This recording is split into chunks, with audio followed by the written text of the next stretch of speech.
Salut les amis, j'espère que tout le monde va bien. On est parti aujourd'hui pour une nouvelle vidéo et pour une nouvelle semaine avec évidemment le retour des Madrilènes sur les terrains. Ça sera ce week-end, précisément samedi du côté d'Anoeta. Vous le voyez, maintenant c'est la Real Arena, Real avec un E. Déplacement donc du côté de la Real Sociedad, samedi 21h, un gros duel pour les merengues qui malheureusement ont été pas mal touchés par des pépins physiques sur cette trêve internationale qui n'est pas encore terminée, puisqu'il y a encore des matchs aujourd'hui et demain. En tout cas, pour le Real, on se demande à l'heure actuelle, là, en début de semaine, à quoi va ressembler l'équipe qui affrontera la Real Sociedad, parce qu'il y a beaucoup d'incertitudes à l'heure actuelle. On en reparlera dans quelques instants. Il y a aussi peut-être des bonnes nouvelles, mais il y a quand même beaucoup d'incertitudes à 5 jours maintenant du retour sur les terrains, juste avant le début de la Ligue des Champions, dans une semaine maintenant. On démarre tout de même les amis avec l'anniversaire de Luka Modric, 39 ans aujourd'hui pour Luka, et toujours impressionnant sur le terrain. On va en parler dans quelques instants du match de Luka hier avec sa sélection croate, où il a d'ailleurs marqué un bijou, un coup franc direct pour Modric. 39 ans, on lui souhaite évidemment un très joyeux anniversaire. On rappelle que Luka est le joueur le plus titré de l'histoire du Real Madrid avec 27 trophées à son actif. On espère qu'il y en aura encore quelques-uns en fin de saison.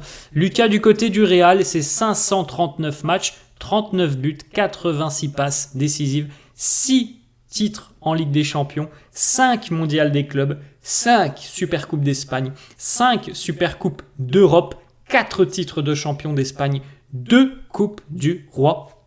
Et on retrouve quelques photos marquantes de son passage au Real Madrid avec les premières Ligues des Champions, la coupe de cheveux qui n'a pas forcément beaucoup changé pour Luka, une légende du Real, légende du football tout simplement. Luka, c'est toujours un plaisir de le voir sur les terrains. On espère que ça durera le plus longtemps possible. Il est reparti pour une saison de plus. On verra ce qui se passera en fin de saison.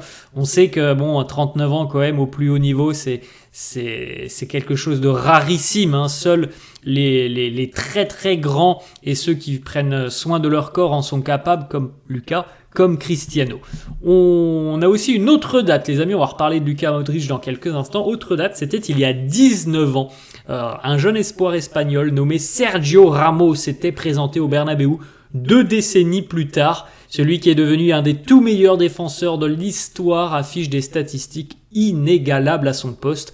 C'est quand même très impressionnant d'avoir autant de buts inscrits pour un défenseur. C'est quelque chose qui est très rare dans le monde du football. Tout simplement qu'un défenseur soit autant prolifique offensivement. 671 matchs pour 101 buts inscrits pour Ramos, 22 trophées.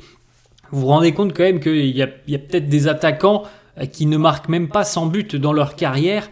Lui, en défense, en a mis 101. On sait très bien qu'il avait de très bonnes aptitudes, notamment dans le domaine aérien. On poursuit les amis avec les 2-1 des quotidiens madrilènes. La trêve internationale est terminée pour la sélection espagnole et ça se termine sur une belle note. L'Espagne hier a atomisé la Suisse. 4-1 pour la Roja en Suisse. Pourtant l'Espagne a été rapidement réduite à 10, mais il y avait déjà 2-0 quand les Espagnols étaient étaient réduits à 10. C'est le Normand qui a été expulsé. Et malgré le fait que l'Espagne ait été réduite à 10, on a quand même vu une sélection espagnole très entreprenante dans la lignée de l'Euro, dans la lignée du match face à la Serbie, même s'ils n'ont pas été récompensés il y a quelques jours, il n'y avait pas eu de but. C'est franchement une très belle prestation de la sélection espagnole hier face à une belle sélection suisse. Il y a quand même de la qualité du côté de la Suisse, donc c'est une victoire impressionnante. La une du quotidien AS, qui là aussi titre Colossos pour l'Espagne, qui a quand même joué 70 minutes à 10 contre 11, et pourtant ils ont réussi à mettre 2 buts supplémentaires à 10 contre 11, doublé pour Fabien Ruiz, un but aussi pour Rossellou, c'est le premier buteur de cette rencontre, Rossellou, et Ferran Torres. Une petite information concerne le Real juste ici, les amis. Bellingham et Militao à les sprint. Ça fait partie des incertitudes que l'on peut avoir à 5 jours maintenant de cette rencontre face à la Real Sociedad. Est-ce que Bellingham et Militao seront disponibles pour cette rencontre. Difficile de le dire à l'heure actuelle, on en reparlera je pense d'ici à quelques jours, mais pour le moment voilà, c'est une possibilité, mais il n'y a rien de bien concret. Les Madrilènes qui seront sur les terrains aujourd'hui, nous aurons Kylian Mbappé face à la Belgique. On rappelle normalement que Mbappé sera certainement, d'après les médias français, sera certainement remplaçant pour cette rencontre face à la Belgique, donc plutôt une bonne nouvelle pour le Real, un petit peu de repos pour Mbappé. Arda Güler face à l'Islande, le sélectionneur de la Turquie, Vincenzo Montella, a annoncé que il avait sorti Arda par rapport à un coup, qu'il n'y avait rien de grave, c'était un simple coup pour Arda Güler et qu'il allait être examiné aujourd'hui pour savoir s'il peut démarrer en tant que titulaire ou si il aura peut-être un petit peu de temps de jeu en sortie de banc, mais normalement il n'y a pas de problème pour Arda. Et Brahim Diaz avec le Maroc qui va affronter le Lesotho. Le Brésil jouera dans la nuit. Le Brésil et l'Uruguay, mais bon, l'Uruguay, Fede Valverde a quitté le rassemblement national uruguayen. On regarde la petite photo. Rossellou, buteur hier pour l'Espagne, à peine 3 minutes de jeu dans cette rencontre, et Rossellou avait déjà ouvert la marque pour la Roja. Une petite information aussi pour la prochaine trêve internationale, c'est dans un mois les amis, donc au final c'est un délai assez court. Dani Carvajal manquera la première rencontre de la prochaine trêve internationale, hier il a reçu un carton jaune, et donc pour une accumulation de cartons jaunes, il ne pourra pas être disponible pour la première rencontre de la prochaine trêve internationale de la sélection espagnole. Plutôt une bonne nouvelle pour le Real. On continue, on va évidemment parler un tout petit peu de Cristiano Ronaldo, le 901e but de CR7, 48 heures ou 72 heures après avoir inscrit l'histoire avec son 900e, et bien déjà le 901e qui est tombé hier pour CR7 face à l'Écosse dans un match qui était difficile pour la Seleção portugaise. Voilà, le 901e pour Cristiano qui est en marche, est en route vers les 1000 réalisations. Luka Modric hier avec la Croatie, et la Croatie qui s'est imposée face à la Pologne. Regardez déjà cette petite statistique. Luka évidemment titulaire et capitaine hier de la sélection croate. Il est devenu donc le deuxième joueur de l'histoire européenne, de sélection européenne, le plus capé. 180e cap avec la Croatie pour Luka Modric. Deuxième derrière Cristiano Ronaldo et ses 213 apparitions sous les couleurs du Portugal. Donc voilà, la longévité dont on parlait tout à l'heure de ces deux immenses stars. Luka hier, c'est un match exceptionnel face à la Pologne. Un but, 90 minutes, 99 sur 105 en ce qui concerne les passes réussies. C'est exceptionnel, 94% de passes réussies. 136 ballons touchés, 22 passes pour entrer dans le dernier tiers du terrain adverse, 3 sur 3 pour les longs ballons, 11 récupérations de balles. Il a créé le plus d'occasions dans cette rencontre, 5 occasions créées. Et il a remporté le plus de duels dans cette rencontre avec 8 duels remportés, le tout à 39 ans. Bon, c'était à 2 heures d'avoir 39 ans, puisqu'il y a eu 39 ans aujourd'hui, le match a eu lieu hier soir. Mais voilà, très très beau cadeau pour Luka qui a inscrit, vous avez l'image, les amis, d'un coup franc juste à l'entrée de la surface de réparation. Coup franc qui termine en lucarne. Le gardien polonais n'a absolument pas bougé, il n'a rien pu faire. Il était magnifique le coup franc de Luka Modric. Le gardien polonais, il a essayé d'aller la chercher cette balle, mais c'était pas possible. Elle était trop bien placée en pleine lucarne. Le coup franc de Modric. Luka justement qui s'exprime sur potentiellement la retraite. Il nous dit: avec moi, on ne sait jamais. Je vais prendre match après match. Je ne pense pas trop au futur. Lorsque je ne me sentirai plus en forme, je m'en irai.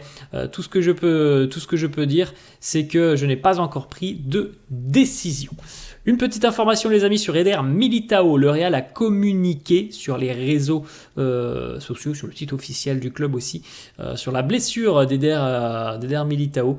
Une blessure au niveau d'une surcharge musculaire de la jambe droite, en attente de l'évolution. Donc pour le moment, on parle mais on en attendra, mais on parle d'une blessure qui devrait l'éloigner des terrains une petite dizaine de jours. Donc c'est pas trop grave, mais ça semble être difficile de l'imaginer être présent pour le match face à la Real Sociedad. On verra ce qui se passera dans les prochains jours. Heureusement, ce ne sont que 10 jours. Hein. On passe à côté d'une grosse blessure peut-être de 1 ou 2 mois, donc tant mieux si c'est que 10 jours. On fera avec. On continue les amis, on a 2 petites déclats de Marcelo qui nous parle du Ballon d'Or, il nous parle justement de Rodrigo qui n'est pas inclus dans la liste. Il nous dit je ne comprends pas. Quels sont les critères? C'est une erreur. Pour moi, Rodrigo fait partie du top 10, top 15 mondial. Il nous parle donc des favoris. Maintenant, il nous dit Vini évidemment, et Bellingham, Carvajal, Kroos aussi ont leur mot à dire. Réponse les amis, on rappelle 28 octobre, la cérémonie du Ballon d'Or. La petite réaction aussi de Rodrigo justement sur le Ballon d'Or, le fait de ne pas être dans la liste. Le principal intéressé, Rodrigo, qui nous dit oui, j'étais un petit peu déçu.